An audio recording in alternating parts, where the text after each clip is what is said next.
Giko ya gucinwo kwa rori no ya makara mwena wa Kitui no guthiete na mbere na gutumura mawoni ngurani aige makimenereria giko giki na kurota ngavana wa kaunti no ya Kitui Charity Ngilu gituika niwe wacungiriirie giko giki. Sawa.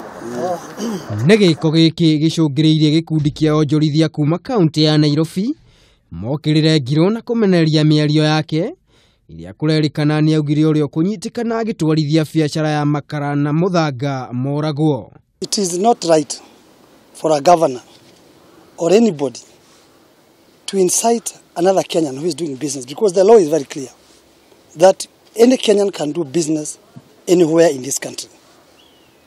First of all, the businessmen do operate the charcoal business with the Tana River people. It's only that they pass through Kitui. Rori icio urona igikuruka kugira muthanga na kuu kana ikuite mboga igathigo kana makara ne cia ithuo turimite na guku migunda na guku Nyandaro na kuria kungi. Makiuria thirikari itacokerie Ngilu makinya marumu make watho kuona ati miario yake no icugire rumena na njukaniriro gatagati ka nduriri ici cieri. We request the security agencies to take action against this kind of hooliganism and make Ngilu to face the full force of law.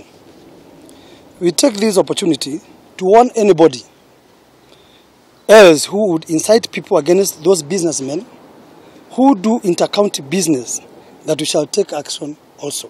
Gikundi giki kiugite Mukenya o wothe ari na kihoto gia kurutira biashara handu o hothe utari kuguoyohio ni mundu o wothe.